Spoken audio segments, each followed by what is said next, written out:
So, like I said, I've loved being out in nature ever since I was a kid, and I've also enjoyed getting my face and my feet obviously dirty. I love computer science and technology as well, which is why it was so difficult for me to lose both of those freedoms when I was incarcerated here in 2008 at this correctional facility.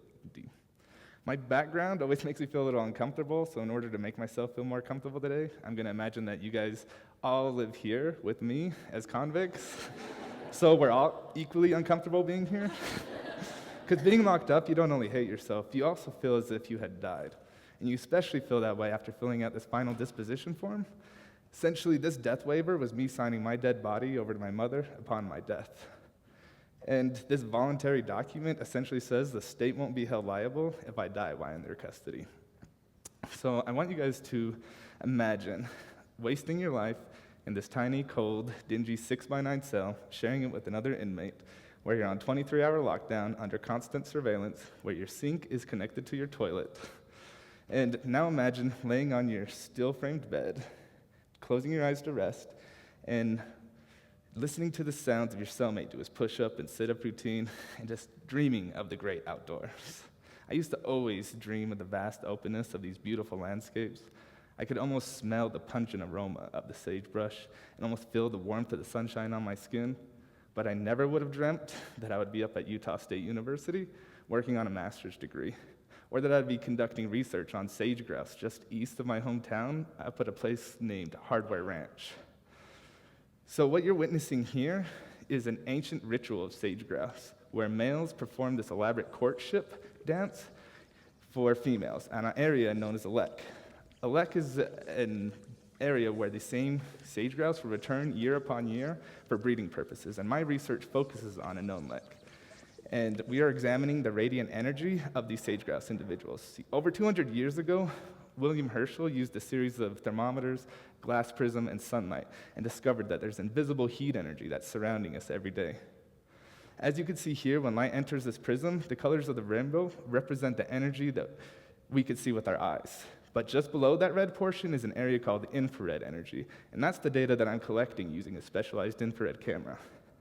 So when we're studying wildlife, they often camouflage really well into their surroundings, but using a thermal camera, it makes it very easy to detect them, and it's also giving us new insights into temperature data for wildlife. So we mounted a thermal camera to a drone and flew it over sage grouse to determine if we could detect the differences in temperatures between male and female sage grouse. We used thermal videos to analyze and archive these sage grouse individuals. The graph on the top is plotting temperature against pixel locations, and here you can clearly see 3 displaying males have much higher maximum temperatures than that of the other sage grouse inside of that red polygon area.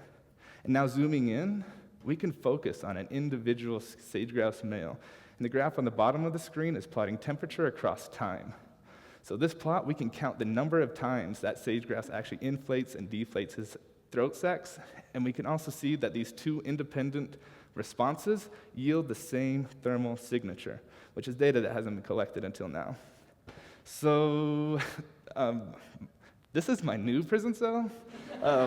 It's way more comfortable than my last one, and I get all of the monitors and computing power that a student could hope for. I love conducting my research here at USU. I know this upcoming fall I'm going to have to check the box and say that I've been convicted of a crime when I'm applying for jobs. And thanks to a man by the name of Ajan Brahm, I've learned of a unique way of looking at these brick walls. You see, his first project at a monastery was to build this brick wall. He practiced patience, made sure every brick was perfect, and if it wasn't right, he would take it off and start again. When he was done with his brick wall, he looked at it, and he was so disappointed. He saw that he'd missed these 2 awful bricks, and they were at this awful angle. It ruined the whole wall. When visitors would come to the monastery, he always managed to take people somewhere else so they wouldn't see his mistakes. But one day, some visitors came, and they saw the wall. They said, "Wow, that is a beautiful wall." He says, "Are you crazy? Are you blind? Can you not see those bad bricks?" And they said, "Yes, we see those 2 bad bricks, but we also see the 998 good bricks as well." You see, what I learned is that most people, and especially returning citizens such as myself, we are often pessimists. We can only see the 2 bad bricks in our life. And optimists are those that can see all 998. But the realist is the one who sees both. And much like those 1,000 bricks, I'm hoping that we can all now envision that unseen energy that is surrounding us every day. And I'm hoping that my future employers will see that I've met the challenges at our university, and when it comes to hiring and returning citizens such as me, then I hope that they'll see everything that I've accomplished and not just my 2 bad bricks.